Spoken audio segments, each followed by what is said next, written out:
So in 2002, early 2003, one morning I was had the TV on in the bathroom getting ready for the day, and there were two gentlemen on a morning show doing their book rounds, doing the media rounds, promoting their latest book, The 1 Minute Millionaire. And it was Robert Allen, Mark Victor Hansen on the morning show talking about the book that they were promoting. And the way they positioned this on this morning show, the way they described it, I was sucked in. I was enthralled like I'd never been enthralled by a book before. And within 2 days, I'd gone to a Barnes & Noble, bought this book, and went through it in probably 2 days, and I was hooked. I was absolutely hooked. And I thought, even if you're not interested in real estate, this is an amazing, life-changing book. And I've given away no less than 50 or 60 copies of it to my students. It was an amazing book. This is what got me started in real estate in 2003. And of course, my specialty got into lease options, but this was the book that got me started. Then, as life would have it, even though I've given who knows how many copies of this book away, with incredible respect for Mr. Allen, interesting how life is. So a few weeks ago, I reached out to my friend Eddie Speed, who's a good friend of mine, regarding an attorney. Not even regarding corporate attorney or anything like that, regarding some contract stuff. And he referred me to his attorney, Larry Pino. Larry is in Florida. And so Larry and I got in a Zoom call, and the conversation took a total different direction than I'd even thought. I was wanting to talk about some contract stuff, and next thing you know, we're going down this path about Larry's background and what he used to do in the industry, and how he worked for years and was the top salesperson for Robert Allen. And he's mentioning Robert Allen, and on the Zoom call, I'm pointing behind me on my bookshelf to this book. I said, that's the book that got me started. And we started having this conversation, and I said, I don't know if Robert's still speaking or not. I said, but in a couple of weeks, we're having an event in Key West, Florida. Told him a little bit about the event. And he said, I'll reach out to Bob and see what he says. And I actually didn't know if I'd hear back from him before the event even took place. And lo and behold, probably maybe a week later, I got copied on an email with Robert Allen. And introducing me to Robert Allen, the man that got me started, the guy that wrote the book. And so then I had to reach out to Robert and introduce myself and tell him about the event.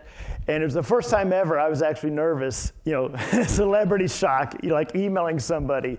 And then when we spoke on the phone, to hear that voice that I've heard countless times on audio, I'm like, oh my gosh, this is so weird. This is the guy.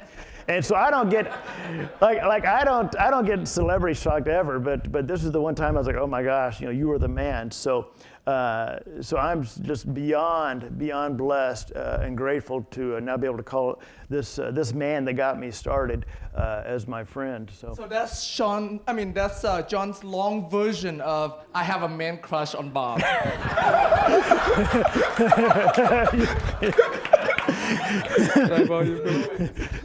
Bromance. Like suddenly I just want to be a Mormon now.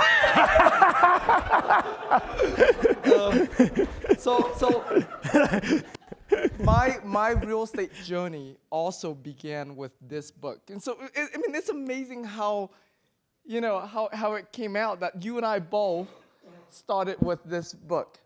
So when Bob and Mark Victor Hansen launched this book, they came up with a brilliant idea how to become a bestseller like instantly before the book even launched, even get printed. They came up with the idea of, hey, let's get a group of people together. We'll give them a name called the Millionaire Eagles, and get them to, each pay in to be a part of a local mastermind. Okay, and this was my first introduction to a mastermind. Local mastermind, so they can get peer support from people in the local place, and as a part of that, they'll get to attend a seminar, and they get 100 copies of the book. right? So meaning each person who signs up, it's an instant 100 copies of the book sold. And a nice touch to it is that all the millionaire egos get to have their name printed inside the book. So my name, my Francis, my wife, honey, want to stand up, say hi? Putting her on the spot. My wife and I signed up for this, but anyways. So my name is in the back of the book, So it's like So Bob holds a very special place, in my heart, in our hearts with Francis and I, and then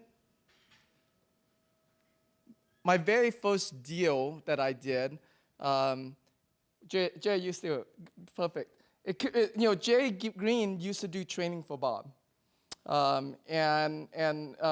were trying to coordinate schedule all the way back to 2002, whether or not Jerry was the instructor, and most likely he was the instructor.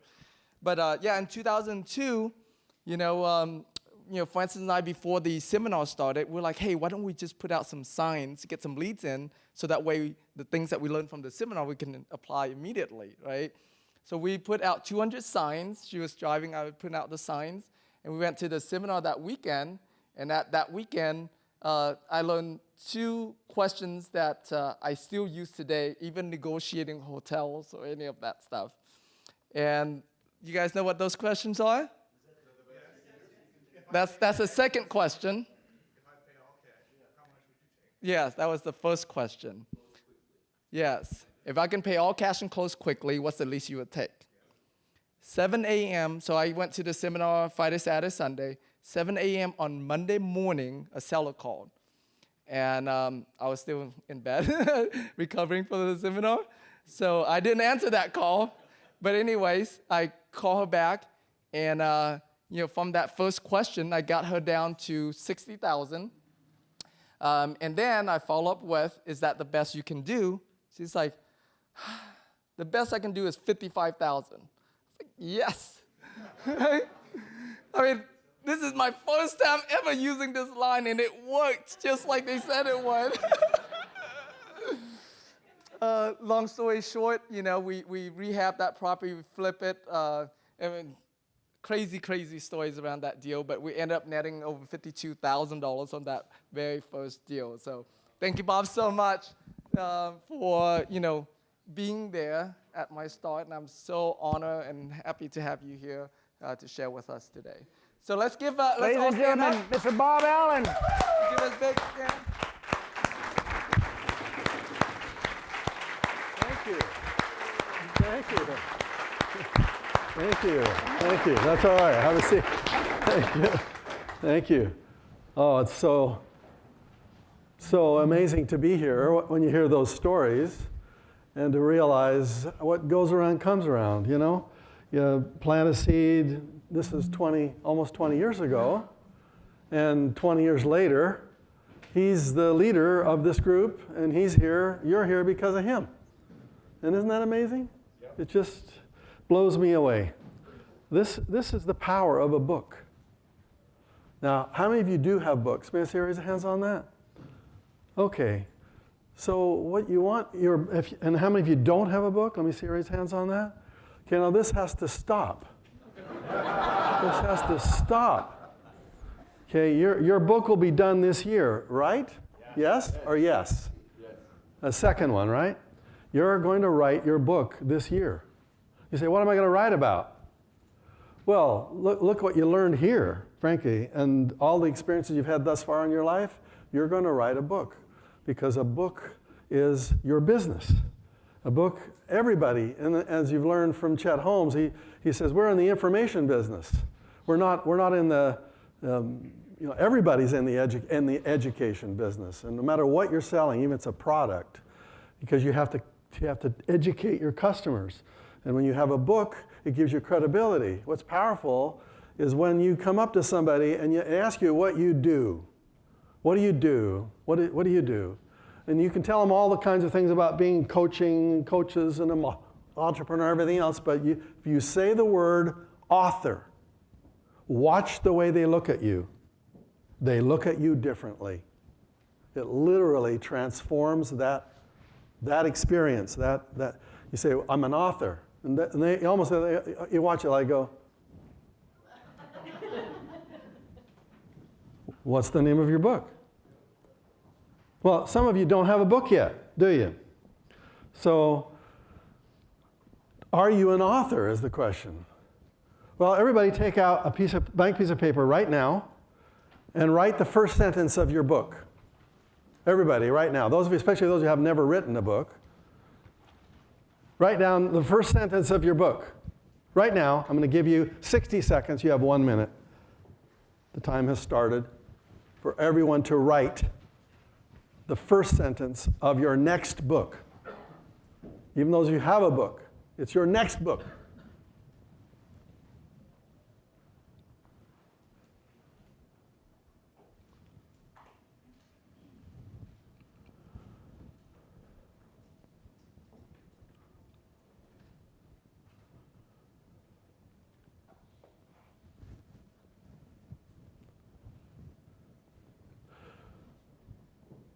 Stop. How many words did you write? 4, 5, 9, 13? 22? 23? 14? That's the most you wrote? What's the most number of words you wrote? Who wrote the most number? 8? We have an 18 over here? 22. We have a 22? Anybody have more than 22? You had 23?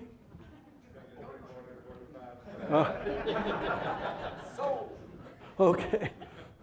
All right, let's see. You had 23, Dustin? You really did? For sure? For true? All right, so here's $1 a word. There's $20 for Dustin right there. What if it was $100 a word?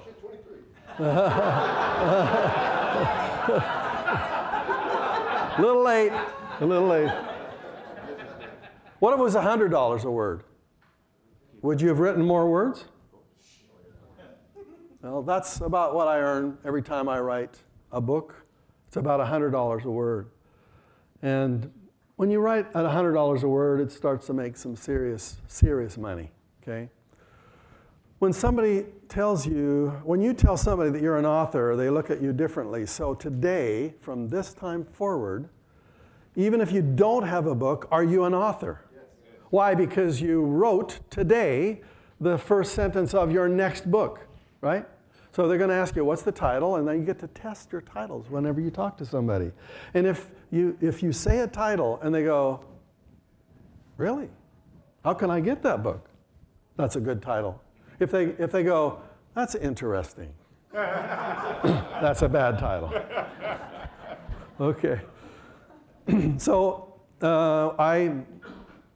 my first goal to write a book was in about 1974 or something like that, 70, somewhere in that range. I was in a class with Stephen Covey. And he said, write down your goals. And so I wrote down 3 goals. The first goal was to go scuba diving. The second was to go parachuting.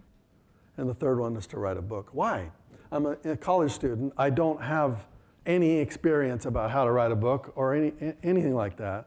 But I just knew that I wanted to write a book. Now, how many of you just know that you want to write a book? Let me see, raise hands on that. You kind of know that you were born to write something that's going to transform somebody's life. So we just witnessed up here the power of a book. Now, let's just take Tim, for instance. Tim has influenced all of you to be here. Therefore, his influence is touching millions of lives because you are touching millions of lives. And that's because he picked up a book in 2002, and now look at the influence that's happened here. So I want your book to do that. I want your book to transform somebody's life like that. And you make the decision that you're going to be an author, and now you got to get those words down, and then you got to get the words out. And so many of you do have books, but they've only sold 10 or 15,000 copies. You want a book that'll sell 1 million copies. And that is transformative. So let me pull my PowerPoint up here. We got it. Okay, so obviously I've written many books. Let me ask how many of you have read any of the books that are up there? Nothing Down, Creating Wealth, Multiple Streams of Income, The 1 Minute Millionaire. Okay, good. These books took me 20, 30, well, 40 years to write. And you are going to have books like this in your life. You're going to transform the people that are around you. And I want you to just make that decision, that one day you're going to have a best-selling book. Now, you can be a bestseller on Amazon. That's almost easy because you can select a sliver of your subject matter on Amazon, and it's slivered into thousands of different slivers, and you can be number one in that sliver. And you can say on your book, when you publish it, number one on the largest bookstore in the world, Amazon.com, number one. And so you are a number one bestseller. And so that's wonderful, great, good for you. But you want to be number one on the bestseller lists of all bestseller lists. You want to be on the Mount Everest of bestseller lists, and that's the New York Times. And is it hard to get there? It's almost impossible. And I don't know if you even need to be on the New York Times bestseller list. You just make sure you have 1 million copies that it gets sold. And if you've got a marketing machine, you can make that happen. So obviously a lot of these books have done a lot. This is my latest book called The 4 Maps of Happy, Successful People. And it's what I learned yesterday, or the day before yesterday, when you asked me what I learned in my career, was I realized that teaching people system knowledge and the techniques and the strategies is what they really want. It's what they think they need. But what they really need is mindset. And if they don't have the mindset, it doesn't matter what you teach them. They won't do it. They'll be afraid. They won't overcome their fear. So this book, I went back over my life, and I watched all the students, and I've had a lot of millions and millions of students. And I see some succeed and some fail. And I asked, why did the ones that wanted it so badly fail? And I finally figured out they really needed to have 4 fundamental habits. And the first habit is clarity. They got to know what they really want. And most people know what they wish, but they don't know what they really, really, really, really want. And I wanted to be a millionaire. I just wanted, when I got out of my master's in business at BYU, I wanted to be a millionaire. Why? I have no idea why. But I wanted. How many of you want to be a millionaire? Let me see, raise hands on that. You say, that would be kind of nice, wouldn't it, once in your lifetime? And so I pursued it. You know, I bought the real estate and I counted up my net worth every year. How many properties do I own? What's the equity in those properties? Until it took me, like 4 years to go from college and no job to go out and start buying real estate and make my first million. That's one thing I really, really wanted. So the habit, or what I call the map number 1, is to draw a map of your clarity. What do you really want? And number 2 is to anticipate the problems. Well, I didn't anticipate the problems that would come in my lifetime. Because when you're young and you're driven by your goals and your desires, you're young and you're cocky and you just run off there and start making mistakes, as entrepreneurs do. And that's exactly what I didn't anticipate what might happen. I wasn't ready for some of the challenges that would take place in my life. And so the second map is called the anticipation map, and how you think in advance of the things that are going to stop you. The third map is called the ritual map. That means, what do really successful people do every day to prepare themselves to win? What Covey would say is that you have to have a daily private victory so you can have your daily public victory. And so the ritual is how do you prepare yourself? And each one of us does it differently. But you have something that gives you the courage to go out and do hard stuff. And finally is what I call the task map, is how you organize your life. And so this book is my latest book. Some of you might have already received it. Did you already receive a copy of it in your emails today? I gave it this morning. Tim sent out a copy of 2 of my books to you today digitally, and I want you to take the 4 Maps book and follow through and draw the maps as I show you how to draw it. It's a right brain book. It's not left brain. Left brain is how most people organize themselves. And that's the reason that a lot of people are very disorganized, because they're right brain thinkers living in a left brain world. This is a right brain book. So obviously, if you have a bestseller, it can be published in all kinds of languages. And my book, Multiple Streams of Income, this is what it looks like in other languages. And it's sold millions of copies around the world. This is the Italian version, Pioggia di Soldi, how they translate multiple streams of income. Do you know what that says in Italian? It says, it's raining money. I love that title, right? That's how they translate it. So sometimes they don't do it your way. Múltiples fuentes de ingreso. This is multiple streams of income in Spanish. This is another one. This is the Italian version of it. Another Italian version. This is the Japanese version. Okaman choja is what this is how they translated it. The billionaire. Multiple streams of income, Okaman choja. And this is sold lots and lots of copies in Japan. This is I think that's, who knows what that is? Polish, I think, isn't it? It's Polish. And this is the Korean version.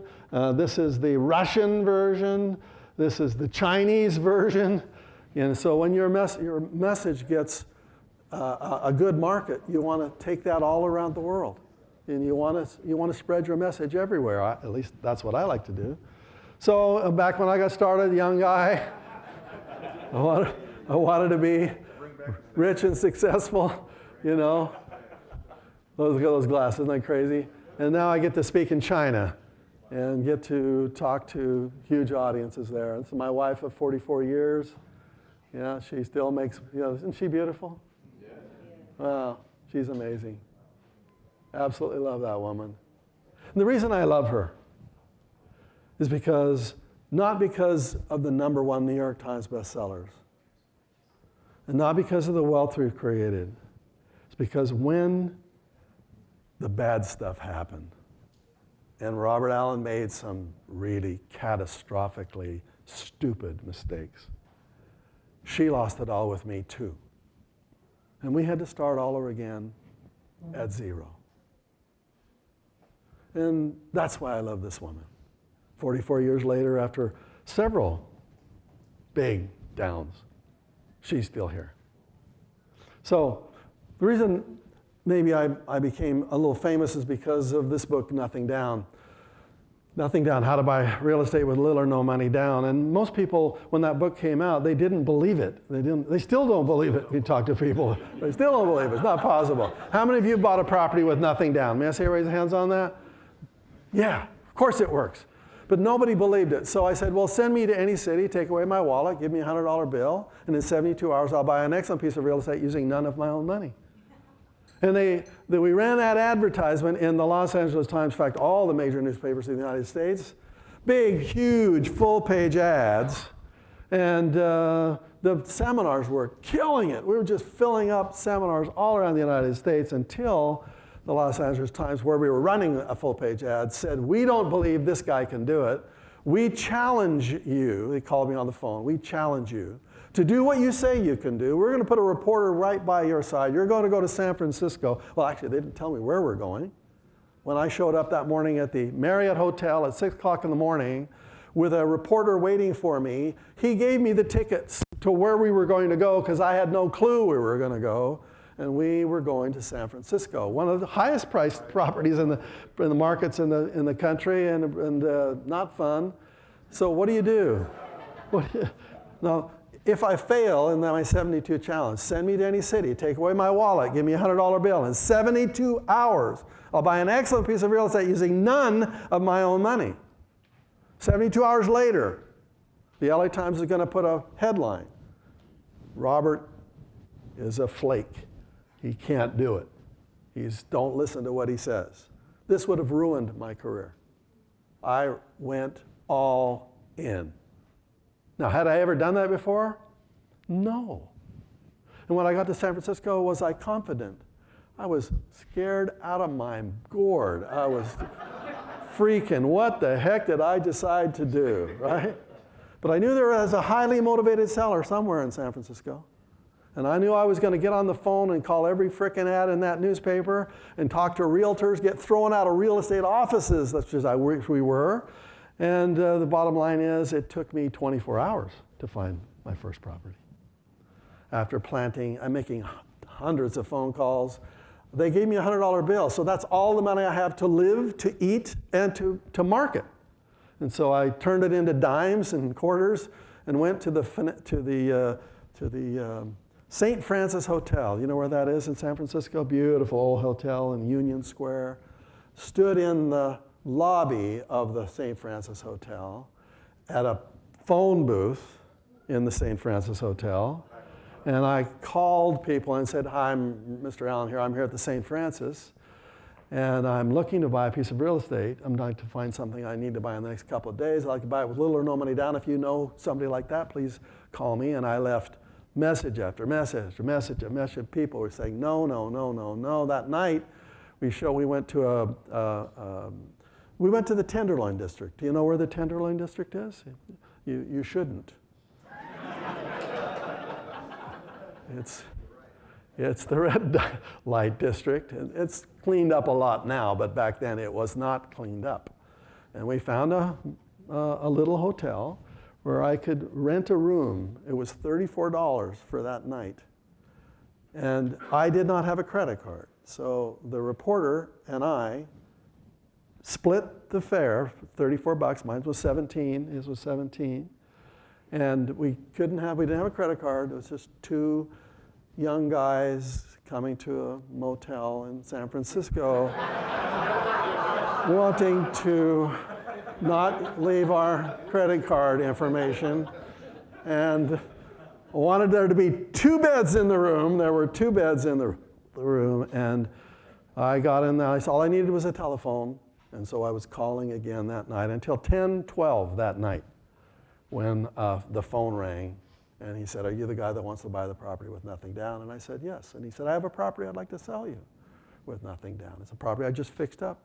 It's beautiful. I've increased its value. I figured it out so you can assume it. And so the bottom line is, come to my house tomorrow. The offer will be all written up for you." And the deal that he structured was unbelievable. I don't have time to teach you, but I learned techniques from him that are in my books now about how you buy a nothing down property. And he walked away with cash, and I got in with nothing. And as I say, the rest is history. That this is buying home without cash, boastful investor accepts time's challenge and wins. And when that comes out in the Los Angeles Times, guess what happens?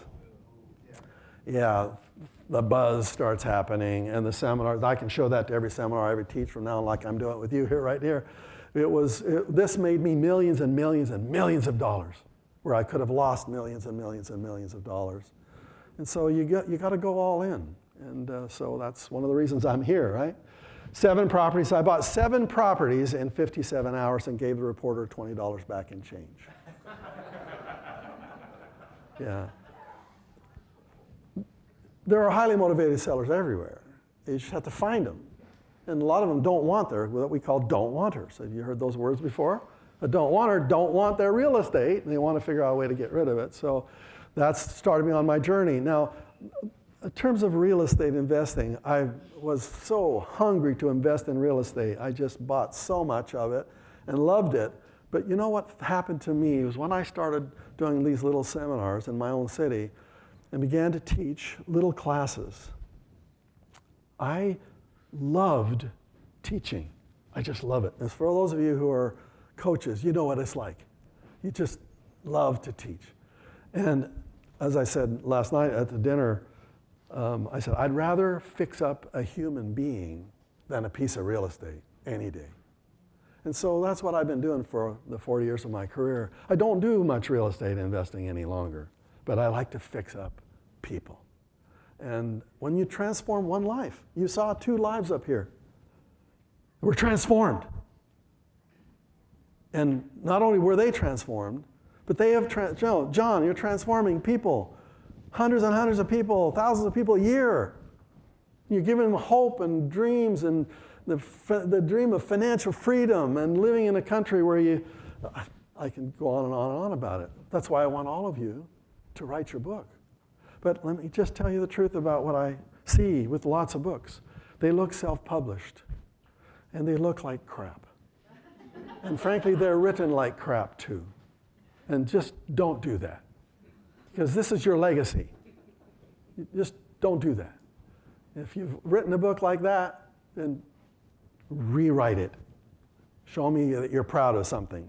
Every word that goes down can transform a life, or it can look like crap. And most self-published books, you can tell, really bugs me. I want to see the best you can do. Now, you can hire somebody to do it. There's all kinds of ways to get your book out there. But anyway, so when I start going on the media and start talking to the media about Nothing Down, they say, well, you can do it. Obviously, you've got a golden tongue. You can talk anybody into selling you a property. But ordinary people couldn't do this. And I was so pissed off with that.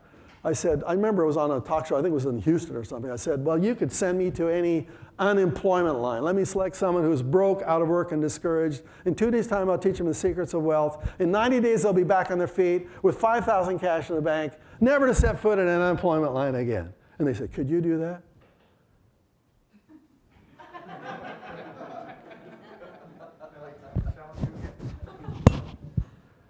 Well, this time we went to St. Louis. And St. Louis it's the show me state, that St. Louis. And the show me state, I was on the license plates, the show me state, a lot of the license plates. And so we said, let's go to St. Louis and let's pick some people from the unemployment lines. Here they are. I'm handing out the flyers to the unemployment lines saying, do you want to change your life? Come to this meeting I'm going to hold tomorrow, and I'll select 3 of you, and off we go, and you'll be making money in 90 days. With no cash, no credit, no job. Because I wanted to prove that anybody could do this. And so here they are. This is the 3 that I selected and their spouses. We wrote a book that's called The Challenge. It talked about how 90 days later they were running in the room with their $5,000 cashier's check. $5,000 was the biggest amount that I believed that would be possible to do in that kind of challenge. So I made it Paul, but $5,000 is nothing. You all know, how many of you have ever flipped a property in less than 90 days and made some cash? Let me see you raise your hands on that. How much cash did you make? 5,000?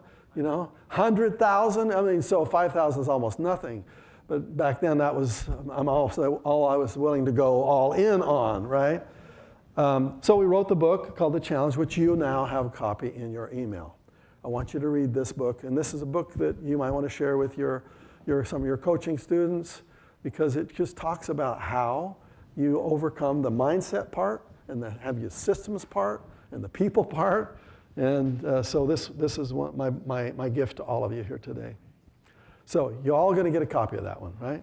Now, you'll notice the word challenge has got a special word hidden in the middle of it. Yeah, this is I've just always loved a challenge. And how many of you love a challenge? Let me see, raise hands on that. You just go, yeah, let's go do it. Let's just challenge. So I didn't realize that I could challenge myself, but life was going to challenge me.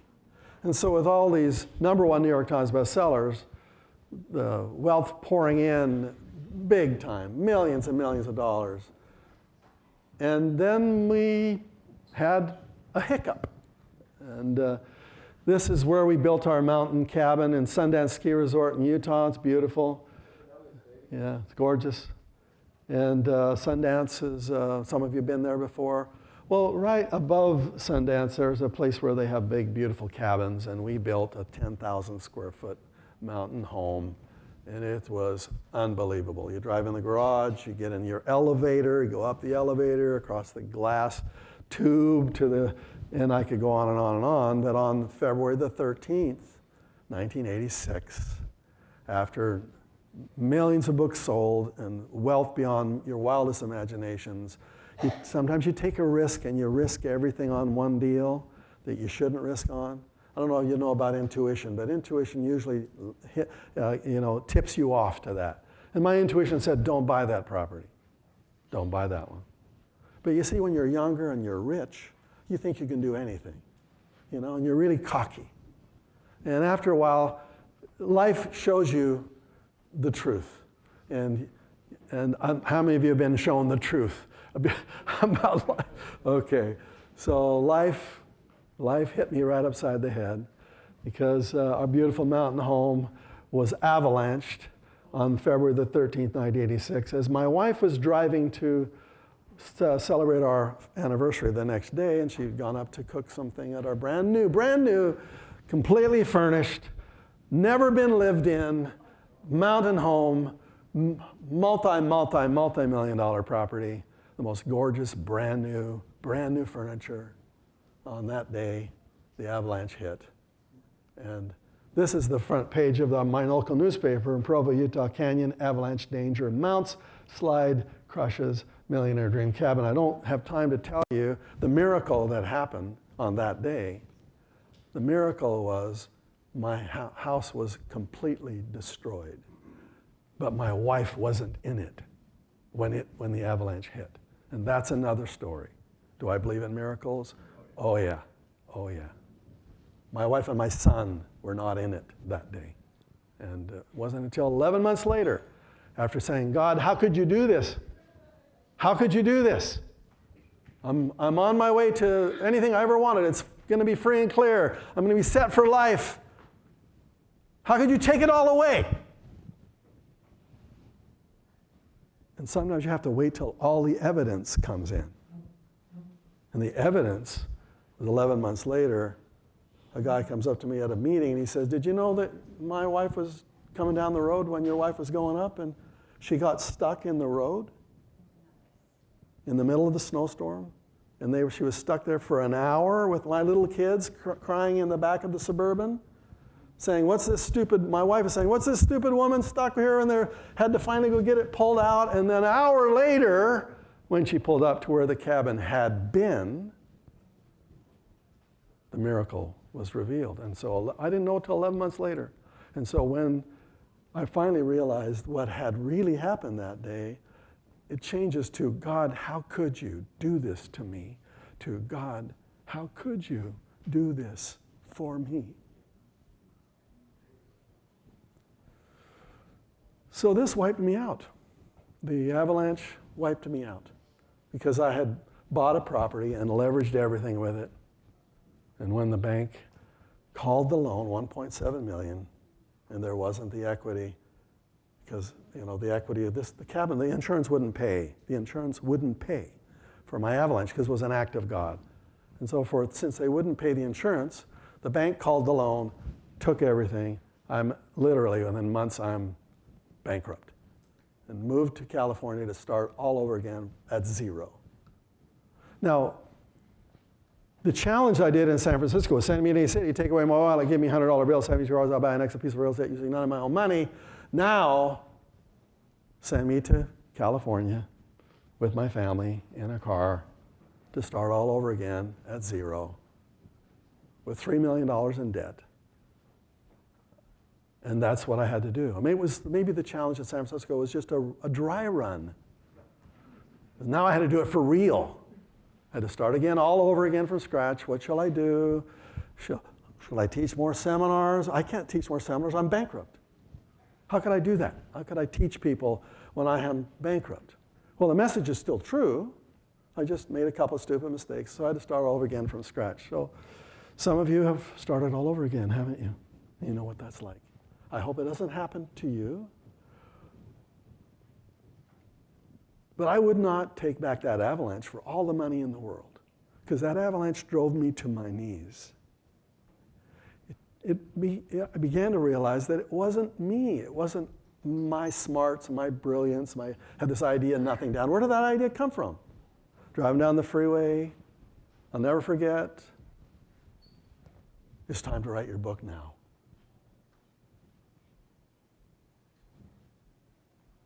It's time to write my book now. You know, the book you said you wanted to write in the Covey class, 7, 8 years ago? It's time to write your book now.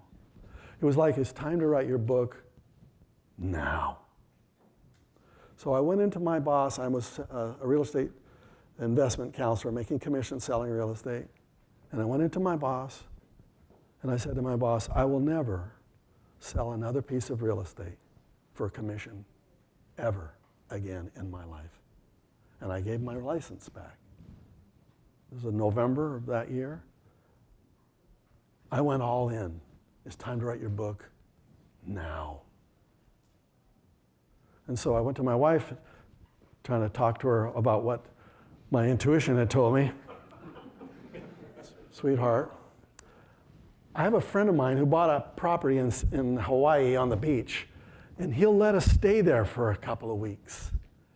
Let's go there on our anniversary, okay, with our brand new little baby girl, and I'm going to write my book. And that's when she used to trust me. And she said, great, let's write a book. And how do you know if you're ever going to find a publisher, let alone for it to become a #1 New York Times bestseller? I went all in. And I went to Hawaii and I wrote nothing down with no clue of how it would get published. But it was time to write my book now. Why? Because this was 1978, 79. What's going to happen in 80, 81, 82, 83? What's going to happen? We're going to come out of a recession. Reagan's going to come in. The positive vibes are going to be there, and we're going to explode out of a recession, and the property that I bought in the middle of all that bad stuff was going to double and triple in value. And the people wanted to buy real estate. They wanted to buy real estate. And they didn't have money to buy it with, so what book are they going to buy to help them do that? Nothing Down. It was like, could not have perfectly planned Nothing Down better than that particular time. And so it became #1 New York Times bestseller. Exploding, powerful. But, you know, the money that flowed from that was because of that intuitive hunch. When you go, it's time to do it now. And you only get a couple of chances like that in your life, right? So this was a couple of years later when the millions were flowing in from the book publishing, and obviously we had, this is a beautiful cabin. It's magnificent. It's just unbelievable. But I had to start all over again from scratch. Now that year, Creating Wealth came out in paperback. And so I was in Detroit, bankrupt, on a television show, promoting Creating Wealth. In the green room were 2 other people. I'm the one that's the #1 New York Times bestseller, so they leave me last. 2 other up-and-comers, Oprah and Tony Robbins, and me. And I am bankrupt. And I go on the show, and I'm talking about this new release book called Creating Wealth, and having just lost all of my wealth. It's not funny. And Tony comes up to me, and many of you had experiences with Tony. How many of you have been to one of Tony's events? Some of you are trainers for Tony. Some of you have been to many events. He comes up to me as I'm walking off that stage. Big Tony stops me in the hall, and I can't get by him. And he said, "You didn't want to be on that show, did you?" And I'm going, "Well, of course, I'm a best-selling author, bankrupt." And he says, "You were incongruent. You're saying, you can be rich. Buying real estate is fantastic. You can succeed." And I was incongruent. My body was speaking that I was bankrupt. And he says, "Do us a favor. Do yourself a favor. Figure out what's going on in your life. Don't go on any more TV shows until you do." And this is a 27-year-old nobody, young, up-and-coming kid. And he says, "You need to come and walk on fire." And so a few weeks later, I'm in the Los Angeles hotel, the same place where the LA Times reporter picked me up to take me to San Francisco to make me fortunes that I lost because of that avalanche. And I walked on fire. And it started to change my life, because I realized it's mindset. Even though you're losing everything, if you have the mindset, You can get through it. You can figure it out. You know, that's what life is all about. So from that, I didn't write any books from when the third book of the challenge came out. I didn't write any books for the next 12 years. Why? Because I had to dig myself out of the hole. I had to start all over. I had to make my wealth come again. And so Multiple Streams came out again in 2000. And so it was actually 14 years before I wrote my next book. But then Multiple Streams of Income came out, and because of Tony and all the things you do, we had students throughout the 2000s. One year we picked 3,666 of our students sent in their forms and told us what they'd done that year. They'd made $1,232,000,000. The average student made $336,000. We had 273 millionaires that year, and the average was 2.8 million. And so this all came after the bankruptcy. And so you can recover, is what I'm trying to tell you. So we became Multiple Streams of Income. Our students bought billions of dollars of real estate. We had made $896 million in profit, infopreneuring profit, 43 million, stock market profit, 26 million, internet profit. And this was back a few years ago. The internet profit would be probably 20 times that now. Network marketing, business, you know. And people would say to me, you can't make millionaires. And I would say, I'll bring 101 millionaires on your show. And so on Fox, Neil Cavuto invited me and said, bring 101 millionaires. I want to see them. I don't believe it. So we brought them, you know, and here's Neil and I. Here's our millionaires. Remember, Challenge is in the middle of the Allen name. And all these people made multiple streams of income in all kinds of different ways. A lot of them were stories starting from zero. All of you will have influence with the people you coach and guide. I'm here to just, inspire you, hopefully, that you'll take your students and you'll show the world that this works, that anybody can make this happen, right?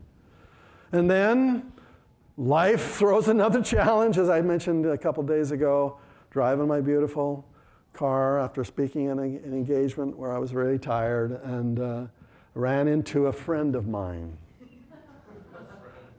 That's the hood of the car is right there at the bottom of that picture. And I drove into that tree at 70 miles an hour. And the car didn't survive. Yeah, it didn't. You can see the tree like as if I was driving right straight for it. And it, like I said, changes your life when you realize your life is over. And what will I do with the rest of my life? When I woke up in the hospital, I took a deep breath. I go, thank you. Thank you. Thank you. Thank you. Thank you. Thank you. Thank you. Every day. Years later, thank you. Every breath is a gift. Every breath. Thank you, thank you, thank you, thank you, thank you, thank you, thank you, thank you, thank you, thank you, thank you. Thank you, thank you, thank you, thank you, thank you, thank you, thank you, thank you, thank you, thank you.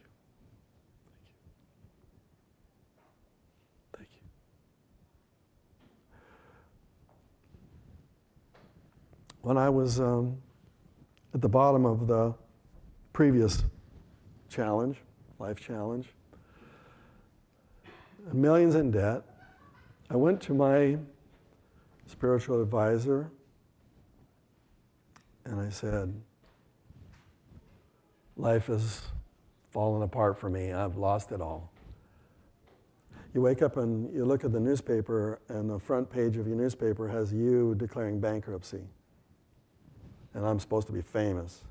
On the Wall Street Journal, Robert Allen's declared bankruptcy. First front page, Wall Street Journal.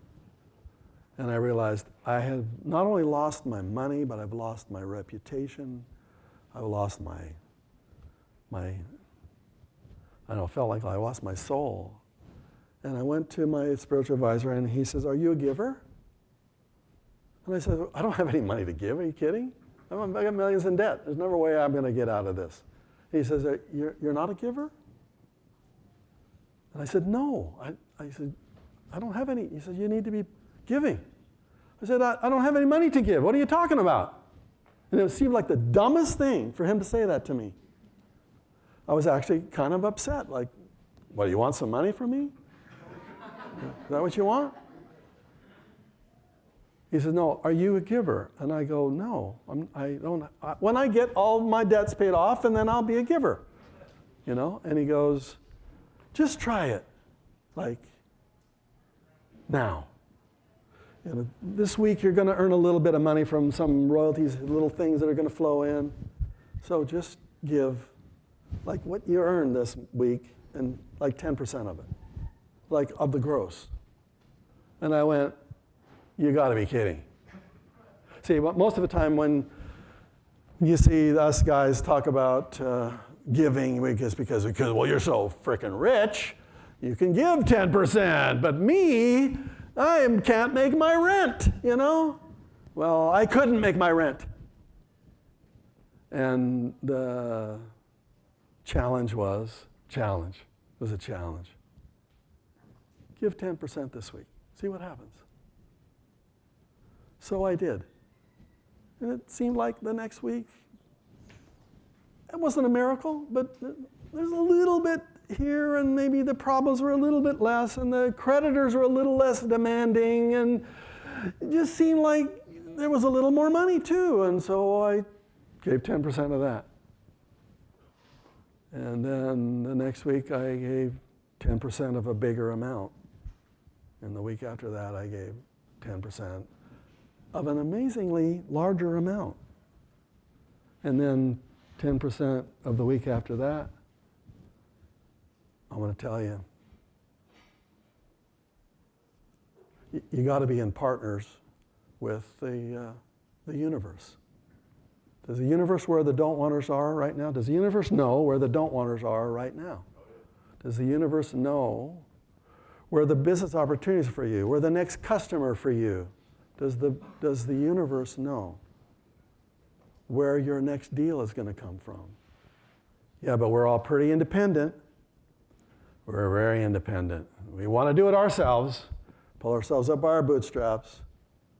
We want to do it all by ourselves. It's what I did for that first 10 years after I made my first fortune. I thought I was God's gift to the world. And there's a story that goes of this preacher driving by this field of beautiful grain, gorgeous field, and the farmer's out in the middle of it. And the guy stops and he goes to the farmer and he goes, "That's a beautiful crop you and the Lord have here together." And the farmer said, "You should have seen it when the Lord had it all by himself." Because that farmer thought that he did it. He didn't cause the sun, and he didn't create the seed, and he didn't create the wind or the rain. All the work he did was like 0.0001% of it. And God did all the rest of it. And the farmer thought he had done it. And that was me, and I was the farmer, and I said, "You should have seen it when God had it all by himself." And then God took it all away. And I began to realize, oh my gosh, I'm absolutely 0.0111% of this thing called success. And then I started to make a partner with my Heavenly Father and saying, "Heavenly Father, here's a little bit to help." Now this is the way most people misunderstand tithing. They think that if you give a little, that you'll get 100-fold from the universe. And therefore, that's the way they give their giving. They say, giving a little is like an investment in higher power bank, and a good return on your investment in higher power bank. And that is not the way we give. Why? Because you already got it. You are already so rich, it's ridiculous. And compared to billions of people on this planet who have not enough money, not enough food to eat today. You are the richest of the rich in the history of the world. You already got it. You won the lottery. And therefore, you don't give because you want 100-fold. You give because you say, thank you, thank you, thank you, thank you, thank you, thank you, thank you, thank you. You give because it's the right thing to do. And you expect zero return from it because you already got it. And it took me losing millions of dollars to learn that lesson. And it was a very expensive lesson. Best lesson I ever learned. People ask me, what's the technique for creating fortunes? You know, what's your best technique, Robert? You know, the one that will really work for me, right? And I'll tell you what I had to learn the hard way. You give. You give now. You find a source that needs you. Maybe you become the champion for it, and then you give. You give. You give, and you give, and you give. Now, how many believe in higher power? May I see everyone's hands on that? Okay, so we all have different ways of understanding. As Russ said, I love the way Russ said it. He says, the God of your understanding. I love that. I just love the way he says it. And you'll notice what happened to his life. He was a pretty cocky asshole. Because he was my competitor, so I can say that now. But then he transformed. He changed his life. You know, lost everything, had to start all over again, got the wind knocked out of him, and I don't want that to happen to you. But life will usually knock you upside the head for sooner or later. And so just get ready for it, get ready to learn, be humbled by it. Be humbled. And then you say to your higher power, or the God of your understanding, where do you want me to give? Where do you want me to give? I have some surplus, where do you want me to give? Now I want you to give not because you want to be wealthy, you just give because that's what happens, and you can't stop the wealth flowing back to you. You can't stop it. It just starts to flow. You give first. I need you to be a first giver. And this takes faith.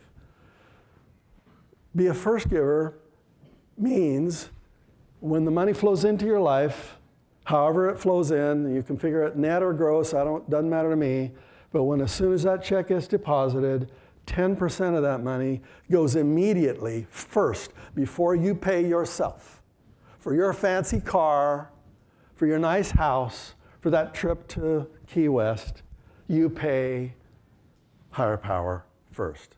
I'm not asking you to give it to a specific church or charity or philanthropy. You all will be resonating with a place to give. So we all give to different things. That's why there are so many places to give. You want some you give to animals, some you give to children, some you give to women's charity, some you give to, the charity that I give to is called Charity Vision. That means people who need their eyesight. My books, I try to give people their insight into the ways of wealth and success. But they need their eyesight in order to be able to go out and use their insight. And if they don't have an eyesight, it's tough. And we've had Sean up here who's losing his eyesight, almost lost his eyesight. And it's perfect for him to be here to kind of help us figure out a way to raise money for the things that are important to us. So that's one of the places that I give, according to also to my own church and other places and places that I don't tell you about. You know, you just give. Somebody's a beggar on the street. People walk by, we're just going to go drink it. We're all beggars. We're all beggars. So you just give. You don't ask. You just give. And it changes your life. Because once higher power, however you understand that, knows knows your future, knows where. Does higher power know today is Saturday? Does higher power know on Monday which stocks are going to go up and down? Does higher power know which stocks are going to go up and down on Monday night, by Monday night? I asked this question in China, and then some people say, no, God does not know that. And people go, yes, God knows that. We have an argument in China about it. Yeah. No, God does not know that. And I go, yeah, he knows. If he didn't know, he wouldn't be God. He knows. That's what's called omnipotent. Does God know your life? Yeah, exactly. Does God know where you're going to give? Does God know you're going to give to your students? Does God know how you're going to take a message of hope and love and share this with your students that you love? You love these people, don't you? Does God know that? Yeah, he does.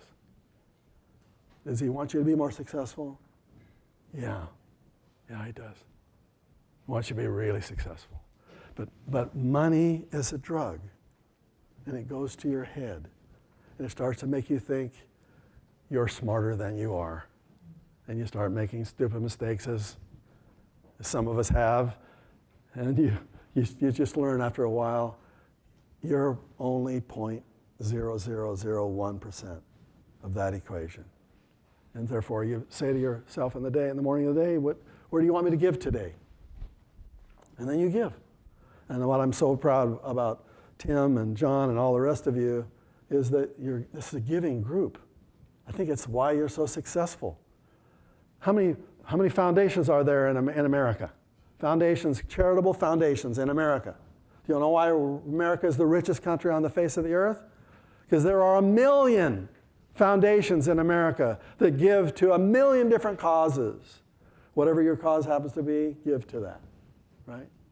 Give to that. And then be the champion for that. So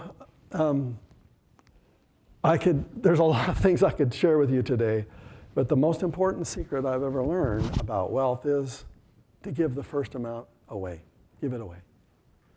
And then just say, where do you want me to give? And don't expect anything to return. And give it first. And watch what happens to your life. Just watch what happens, right? Well, this accident that almost killed me, it woke me up. I'm not happy about that. Right now, as I'm speaking to you, my knee is aching from that accident. I still feel it. I'm so grateful for that accident. I'll take the pain. It changed my life. So I could go on and on and on in all kinds of different directions. My message to you is you are going to change the world. You are changing the world. Tim, thank you for inviting me to be here, part of this group. Tim, you're changing the world, brother. It's amazing what you're doing. Even though you smile a lot, it's okay. We love you. We love you for what you've done for us. And I want to invite you to give. And so we're going to invite Sean to come on up here and help me figure out how to give some, right? So many of you have your various ways of giving, but maybe haven't given this week yet. And so thank you very much. I'll cut it a little bit short. Sean, come on up here. Everybody give a hand for Sean, who's our first speaker. Thank you.